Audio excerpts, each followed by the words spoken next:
man. That's like the atomic flea, man. They picked him up like a bag of trash. They picked him up like I want to pick up Alexander the Average Schmo.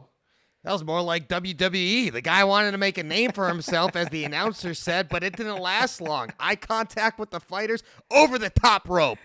That's it. Wow. I like it, man. I like rules like that. You know what I mean? You should never step over your boundaries. So I love the fact that, sometimes you got to deal with what's given to you. And unfortunately, that dude had to go overboard. Yes. Welcome back to the Triple C and Schmo Show. I'm the Schmo. My co-host has an Olympic gold medal, champ in the UFC, the king of cringe, the one and only Henry Cejudo. Let's go, Schmo, because time is money and money is time. Let's get this ball rolling. And we shall. And how about we start off with some reaction to UFC 272. The Schmo's talking the main event for this gold medal moment. Colby Covington dominates Jorge Masvidal, 5 rounds, unanimous decision. So, Triple C, it went the way you thought it would go. Why was Covington able to cruise throughout this entire fight? Well, it's not so much Covington at this point. It's more of actually Masvidal. What Masvidal could have done. I think Masvidal could have probably conquered the center a little bit more. You don't want to be near the cage with Colby whatsoever, because that's when he was popping things off. That's when he was just smoking the hands and going straight for the takedowns. You know, and he was just setting up, throwing this facade, and then going straight to the double leg or whatever.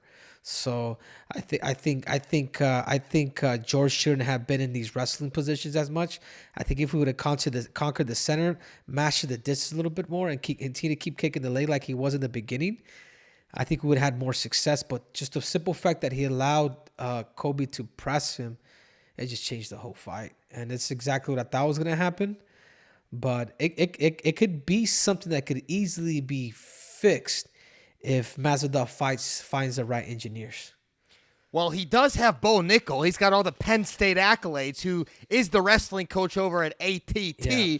But it seems like within the first minute of that fight, the tone was already set. There was a complaint of an eye poke. Colby pressed him against the cage. He was able to take him down, and that seemed to be the theme of the entire night.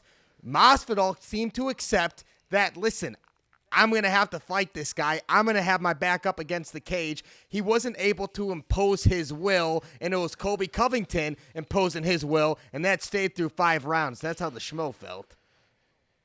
Yeah, and I think I think there's so much pride. There are so much things on the table that it allowed George to freaking survive, man, that 5th, that 4th, because he was tired, man. So kudos to George, man. He came in shape. But at the same time, it's almost like, what you're going up against. Colby has done that to you in practice. And he said it that he's done that to you in practice. So, I mean, these are just adjustments that Masvidal has to do. This is why it's always important. Like, whenever I'm talking to kids or whatever, like, everybody wants to do jiu-jitsu because it's fun. Everybody wants to do striking because it's fun. There's one sport that is not that fun. It's only meant for the few, the proud. And I'm not talking about the Marines. I'm talking about wrestling. It's a sport that will literally mold you and give you this certain callous, this certain badge of honor where you understand that grind. And Colby's been to that school, and he's been able to put that wrath amongst all his opponents, except the guys that have been to that exact same school, like Kamaru Usman or Khamzat Chimaev. He ain't gonna do that to Chimaev. Chimaev's gonna end up probably doing that to him. So it's you know what I mean. It's the best. It's the best style that somebody could have, and it's just to grind somebody out. Well, what do you think Masvidal's game plan was going into this? Because obviously they got the familiarity. He knows that Colby's got the edge in wrestling. What do you think Masvidal's game plan was that he wasn't able to execute here? Honestly, I think Masvidal's game plan was just to hurt him.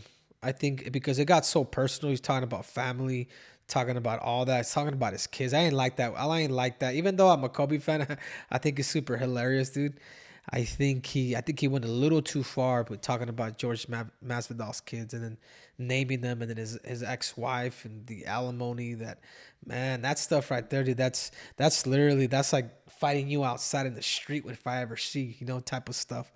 But it is what it is. He got the victory. Congratulations to Colby Broken Jaw Covington. Well, that leads to this week's silver medal moment. What's next for Colby Covington? And what's next for Jorge Masvidal? I like the fact that Colby was calling out Dustin Poirier. I think that's really good because you know what? Colby's right. If Dustin Poirier was willing to fight that dude in the streets and for free, then fight him in the cage and really show yourself, demonstrate yourself. If you really want to fight somebody like that, I think it's a great storyline. He just beat your training partner and George Masvidal. I think Colby's hopping him out. I think he's selling the story. I think he does need to fight Dustin Poirier, because if Dustin Poirier wanted to fight him at the gym or whatnot, then what better than to actually do it in the most political way, and that's in the octagon in the UFC main event. I will literally pay $75 to watch that, Schmo. Well, so would the Schmo, because there's no clear-cut guy in the welterweight division for Colby Covington. Even Dana White said in the post-fight press conference that he doesn't seem to think there's a clear path for what's next for Colby. Because look at it. Look what's going on in the top 5. You got Leon Edwards, who's booked to fight the champion when he recovers from hand surgery. Then you got Gilbert Burns at 2 fighting Khamzat Chimaev. Then you got Vicente Luque. And you got Bilal Muhammad, the 4 and 5 guys going. So Colby Covington doesn't have anybody to fight in the top 5. Dustin Poirier makes sense. He walks around at a higher weight than Colby. That's what Colby says. And Colby doesn't want to go down to 155. Why not have that fight at 170? No, exactly. And Dustin Poirier's already talked about going up to 170 pounds. And this is the catch. This is what the UFC could do. If Dustin Poirier beats Colby Covington, give him a title shot against the Nigerian Nightmare. If, you know what I'm saying? If Colby does win, he does beat Dustin Poirier, because that's more likely what will probably favor Colby. I think he fights Khamzat Chimaev. The winner of that fight fights Kamaru Usman. I think that's just the way it is. I think the alignments are just triggering, being set up the right way. So I think he fights Dustin Poirier, 170 pounds. Dustin Poirier beats him. He fights Kamaru Usman at 170 pounds for the title to be the welterweight champion of the world. If he doesn't, I think he just waits for Khamzat Chimaev, and Khamzat Chimaev, the winner of that fight, fights the Nigerian Nightmare. So 170 pounds is freaking exciting. It's amazing. I know Kamaru Usman has done laps to people, but you still got Chimaev. And who knows, man, that Dustin Poirier, Colby Covington fight, I think if Dustin was somehow to win him, I know the Nigerian Nightmare, I know he would love to fight Dustin.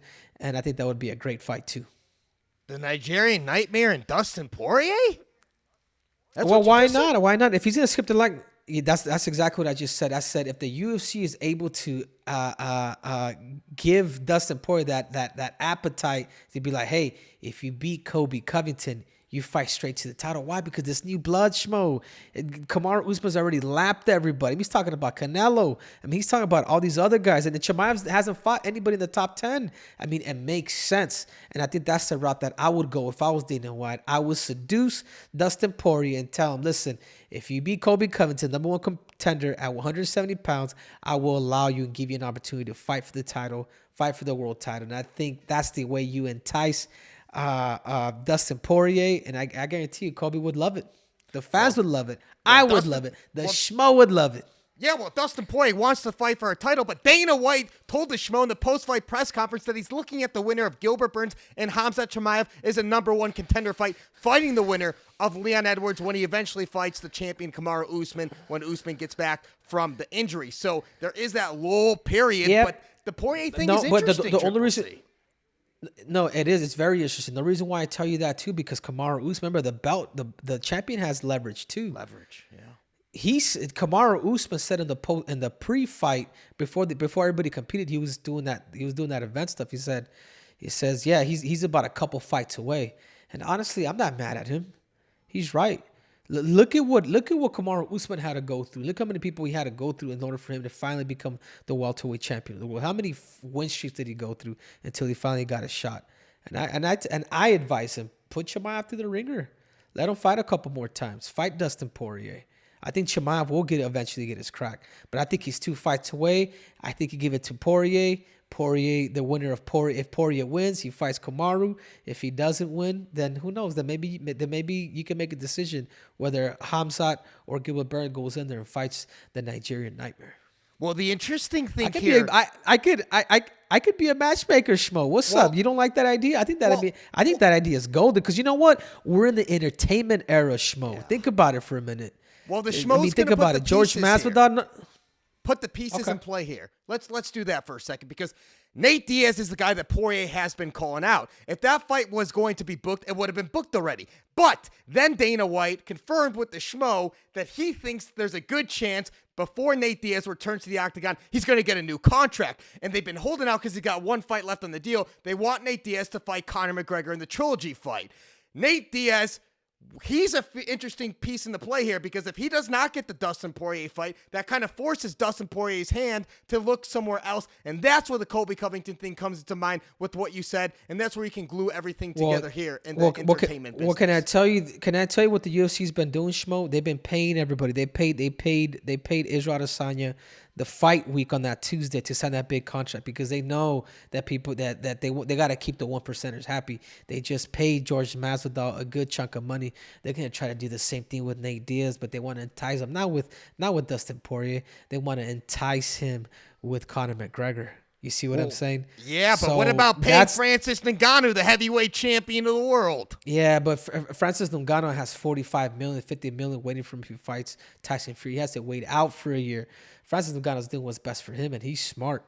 I do the exact same thing. Would you take 6, 7 million or 50, 40 million and be done fighting and, just go off in the sunset and do whatever you want? Schmo, this is what's going on. This is why the UFC is going to entice Nate Diaz, Conor McGregor, him 3, and they're gonna give him a nice little paycheck, at least with Conor, and then and then bring it back down for the rest of whatever fights he's gonna have. So that's my predictions. That's what I think. That's what's going on. It's too bad they're not doing that Francis or Triple C, but it's all good. Yeah, well, it sounds like you don't believe the Gypsy King Tyson Fury, as does the Schmo, after what he said early last week about Dillian White being his last boxing match and then retiring. He'd come back for that shmoney fight with Francis Ngannou. The world knows it. But what about Masvidal? 3 straight losses. Would you be interested in working with Gamebred? You've kind of hinted towards that a little bit. What do you do next for Gamebred Masvidal?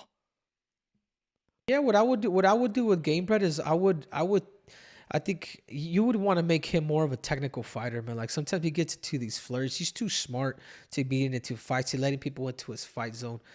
If I was to help him out, it'd be with his distance game, keeping him at borders, like never allowing anybody to get into the uppercut or hook range and things of that nature. Slipping through, going over the areas of concentration in wrestling, the different little tricks. Because remember, I fought, dude. Wrestling and MMA wrestling, it is different, and people need to realize that there's things that you can slip out of, and there's things that you really got to defend.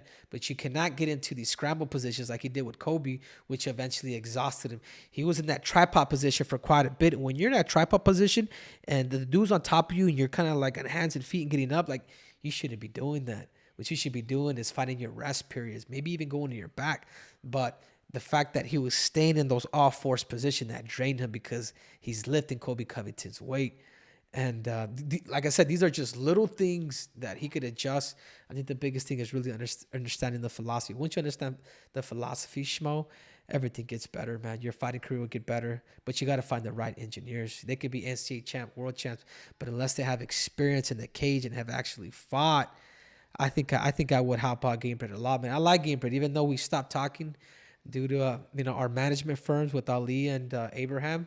I've always had so much love for that dude. I'm a little bummed out that I haven't had that relationship with him ever since that crazy shit happened with him and with Ali and his manager. But that's just the way it is, man. And I gotta stick to my brothers. He's gotta stick to his. But my door will always be open for Gamebred, man. If he decides to rejuvenate his career, I know that I could help him tremendously. All right, Mr. Matchmaker Triple C, let's wrap up this segment. Who does he fight next? Who's the name? Masvidal? Yes. I think Masvidal takes a big break. I think him taking big breaks like that has only helped his career because that's 3 in a row, man. You don't want to. But he's like he doesn't wanna 37. fight. Does he have enough time to take a break? He's getting up there in age. He could. He could. No, age is just a number, Schmo. Let me look at Glover Teixeira, 42 years old, light heavyweight champion of the world.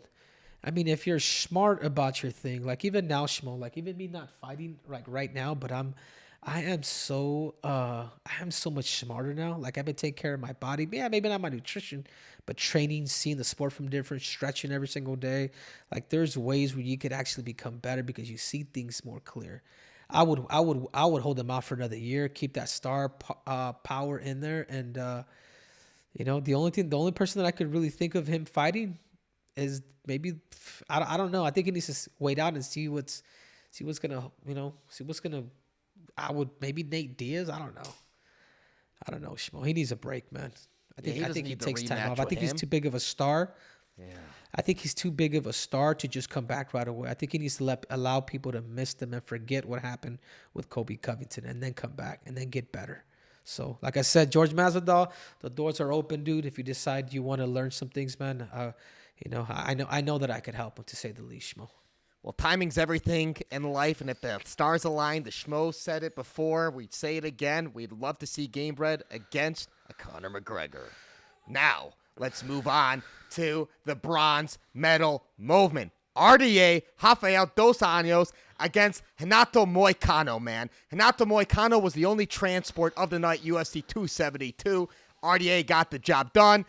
Big kahunos and kahudos to Moicano for stepping up on short notice. This was a 5-round fight. It didn't have to be, but it was, man. What are your overall thoughts on that, man? And Islam Makhachev, man. He didn't fight him. He didn't step up at 170 and fight this man. It was Moicano. Yeah, and I think that's the fight that probably Dana should do more so than Beneil Dariush, man. I think those two guys have been in a handful of verbal confrontations through social media. I'd prefer to see Rafael dos Anjos and Islam. Honestly, I think that's the number. I think that's a better fight in my eyes than Dariush. I think it's a true feud, and you need those. He needs those storylines. It's almost like how Khabib needed McGregor. You know what I'm saying? It's like you got to build that star. So I would like to see that. But going back to Renato Moicano, I thought, man, I just thought 5 rounds for a short notice fight was a little too much for me. I think he should have probably stuck to the 3. I think he has heart, but I think he's not going to be the same fighter, man. When you go through a war like that, that might have shaved some years out of his fight career, to be quite honest with you, Schmo. Well, Mark Goddard had a great night at Saturday night UFC 272. There's 3 straight times to open the rounds. The doctor came in. They were looking at him. They were looking at the vision. Those eyes were shut, everything. They allowed the fight to continue, man. But, yeah, it sounds like maybe you think the corner could have stepped in there, man. Some unnecessary rounds at the end of that fight. Championship rounds. Yeah, maybe. Yeah. Mark Goddard did his job, and I'm going to tell you guys this right now. Mark Goddard is he's the best ref that I have ever been around, that have ever seen. I remember my fight with him and Marlon Moraes. He stopped it at the right time. Like, he just did everything. Other than Big John McCarthy, I'm going to have to say Mark Goddard is the next best thing.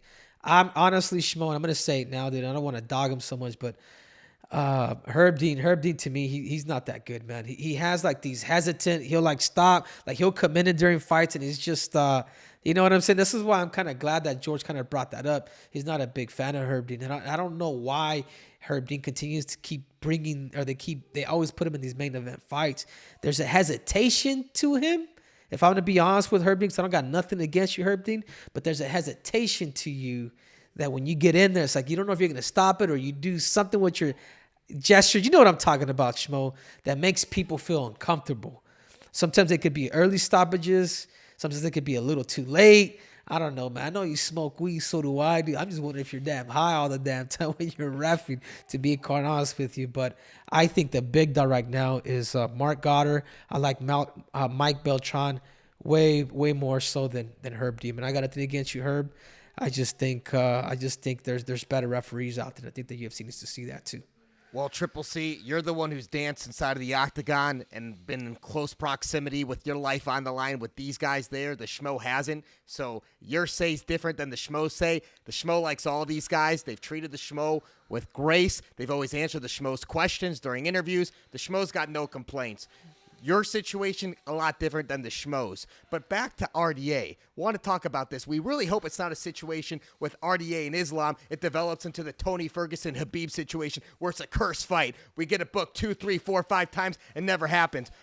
the Schmo really wants to see that fight happen. RDA, man, former champion, man. He's got the second, the third win. We want to see him continue to climb, continue to win, because he's a great guy. So if he does not get Islam, though, what is next for him? Because obviously he wanted Gamebred to win because he did lose to Colby Covington. He lost the belt on the line to Colby Covington in Chicago, UFC 225. The Schmo was there. We remember that.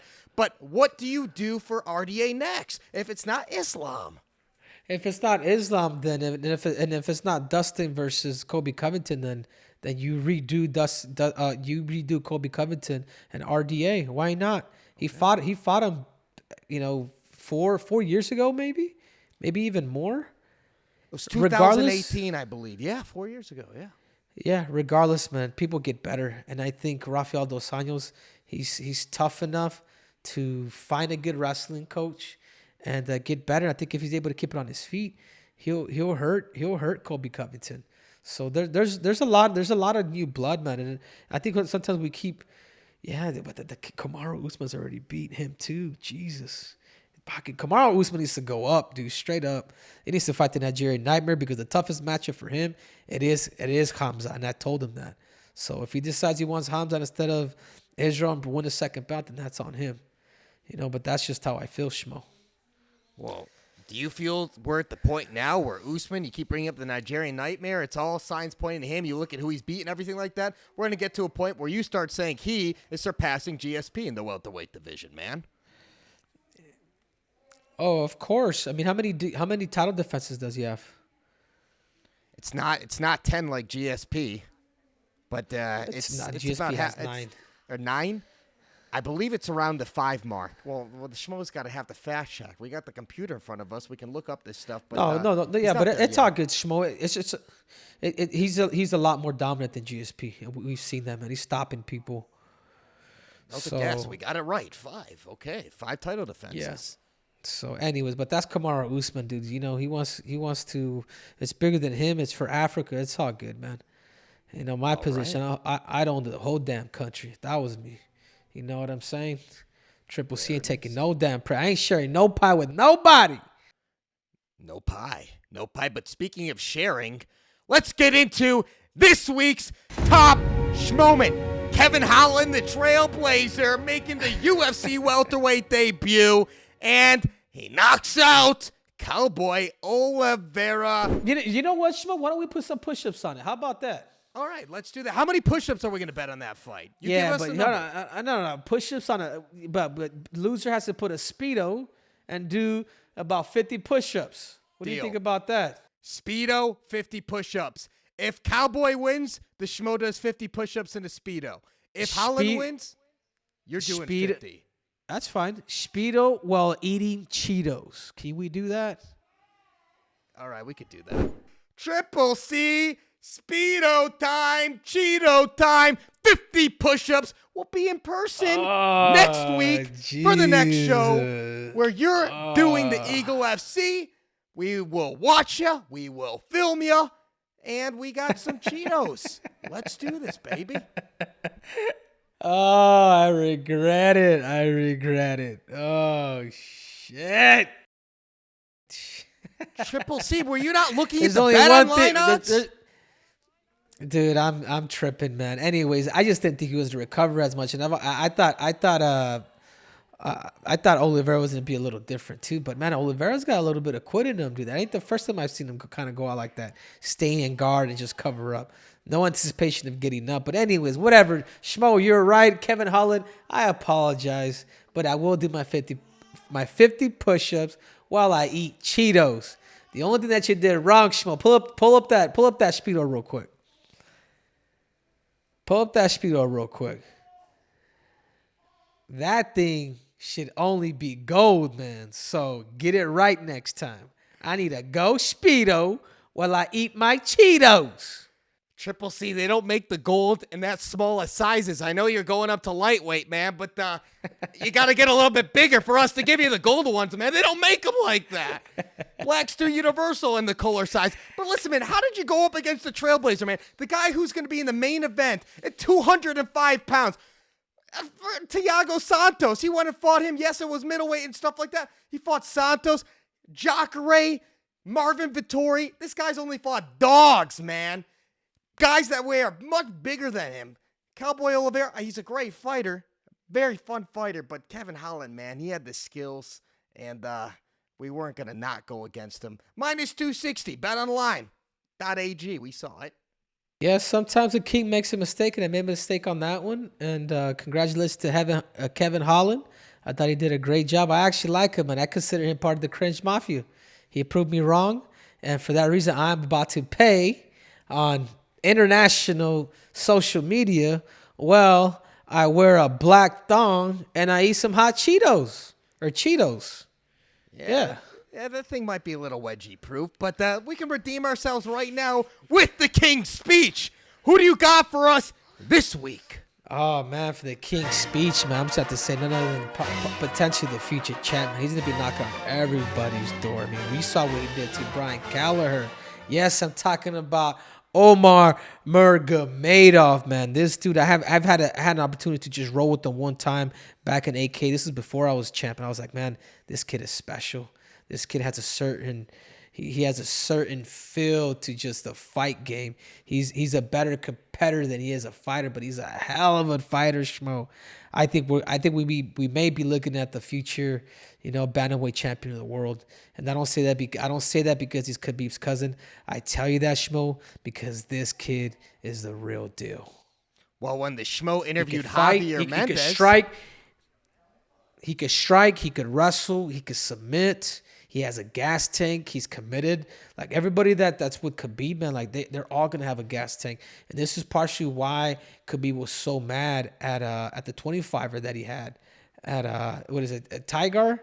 Yeah. The fact that he ended up losing because these dudes are like Khabib takes no for an answer, man. Like your gas tank should be at an all-time high for every minute because those guys train hard, man. So I think there's a big Russian wave, and the Russians they're gonna end up taking out Russians. Like this dude could, in my eyes, I think this dude could beat Peter Yan right now if they really gave him the opportunity because he's got better wrestling. Peter Yan is so suspect on the grappling, and nobody's taking him there. What do you think Omar would do to him? Take him down, beat him up, and that's it. Well, Khabib was, and I actually disagree with Islam. Islam says he's going to be a champion in 2 years. I'm like, no, dude, you can fast track this kid. Give him a top 10er, give him a top 5, and by the end of possibly this year, beginning of next year, he could be fighting for the world title. I called it first. I think he'll easily squeeze that ugly potato face Peter Yan, but that's my take. Well, a lot to unpack there. The Schmo hates to talk over you, Triple C, but Khabib's 125er, no shame in losing to Tim Elliott, awkward MMA. You know the flyweight division. He's fought the who's who. I mean, listen, Tim Elliott came out there. He looked one of the best versions of Tim Elliott we've seen. So obviously that's why that happened. But to Umar Nurmagomedov, to your point right there, Javier Mendez, when the Schmo interviewed him fight week, early last week, he said the same thing you said. Future bantamweight champion, man. And that was only his second fight in the UFC. The Schmo was there in Abu Dhabi when they made the UFC debut, man. Two dominant performances, 2 finishes. This guy is the real deal. Now, let's move into the new Block Asset segment. New sponsor, man. They're making tons of content, man. They're allowing the fans to interact with the athletes, buying their tokens, NFTs, experiences. Let's talk about the bromance of Khamzat Chimaev and Darren Till, man. Is this the best duo right now in mixed martial arts? Yeah, no, of course, man. I think as of right now, I think it's super cool that Till and it reminds me a lot like Kobe and Gabriel in that sense. But I think these guys are just not so dramatic. You know what I'm saying? But I think Till's gonna be getting more out of Khamzat than Khamzat's gonna be getting out of Till. So I think this benefits more of Till because his kryptonite is wrestling, and you have probably the best wrestler on the whole UFC roster to be helping you firsthand. I think it's great, man. And just to get back to Block Acid, man, they're doing some amazing things, Shmo. I'm an ambassador for them. Obviously, they're sponsoring our show. I got my NFT coming out. There's going to be about 2,000 NFTs. I'm going to be able to just connect with my fans a lot more. I mean, they got everybody from George Masvidal, Colby Covington, myself, They got Calvin Gastelum. I mean, they got everybody in MMA, man. They're the Korean Zombie. I mean, they're doing an amazing job, and they're really promoting our sport. So you guys look out for Block Acid, because we're about to take over. Or wait, or should I say Schmover? Damn right, man. And yes, man, imagine Darren Till with some wrestling defense, because he's got the creative stand-up, man. He's got that Muay Thai. He's a fun fighter. And those personalities, man, I know they're cut from different cloths, but they just gel. But speaking about that, Schmo, Darren Till is supposed to come out and train with the Triple C here. The people from Block Acid hit me up as a sponsor of both of ours. And, I'd be more than happy to help out Darren Till, alongside with Hamzat helping him. I would be more than happy to help out Darren Till with a lot of those small little details, showing him a whole different aspect of what it's like to really train like a professional, using technology, using recovery, the mindset, basing everything on biomechanics, being a better competitor than you are a fighter. So I believe that I could take Darren Till and really make Darren Till into Darren Till 2.0. Easy. And the Schmo will definitely come out for that content. Just make sure Uriah Hall's not at the gym at the same time. There seems to be a little bad blood there. Yeah. And let's wrap things up with Eagle FC this Friday. The Schmo will be there. You're like the Joe Rogan, or shall I say the Schmo Rogan of the promotion. You got everything on the broadcast. You do a great job there. And then you do the post-fight in-ring interviews. But Triple C, man, Diego Sanchez, Kevin Lee, man, 165, division debut. How can we miss this, baby? Let's go. Oh, man, this is a good fight, man. These are two guys that have been in the sport for a very, very long time. We owe a lot of our credit, man. We actually owe to Diego Sanchez. Remember, he was part of that original Tough, man, that who was able to win it. He promoted the heck out of that show, and I was a fan of him from the beginning, man. And then obviously the Motown Killer. He knows how to sell a fight, man. He became this persona to really get the name out there. On top of that, man, he could fight. And I have no clue why the UFC tend to let him go, but whatever it is, Eagle FC got two great guys. This fight's gonna be this is a battle of pride. Both these guys, yeah, they may be a little older, but they're still somewhat in their prime, dude, because they're wiser. They know the mistakes that they've done in the past, and they are here to really display whatever it is that they want to display at Eagle FC and do it amongst the legend, the recently announced Hall of Famer in Khabib Nurmagomedov, man, which congratulations to. Congratulations, Khabib. 100%. Much deserved. Much deserved, Khabib. Congratulations. Who do you think they'll announce next, Schmo? Because they typically do two, right? Yeah. Daniel Cormier. Yeah, I think so too. And Triple C, they got to be announcing you as well. Yeah. They should 2 belts, an Olympic gold medal, but I'll wait, man. I get it. I get it, man. You know what I'm saying? Like I think Cormier is next, so that's my tag. Maybe I'll get announced next year sometime, and as I should, because I will become the 2022 Coach of the Year. You heard it here first. King Triple C said it here. What's up? There it is. And so, ladies and gentlemen, if we haven't hammered it in, we'll be doing the next show in person in Miami, Eagle FC. Make sure you watch, listen, subscribe. New shows every single week. We'll see you in Miami. What's your name? I am Triple C. I am the Schmo. We will deliver, and we are. Ah.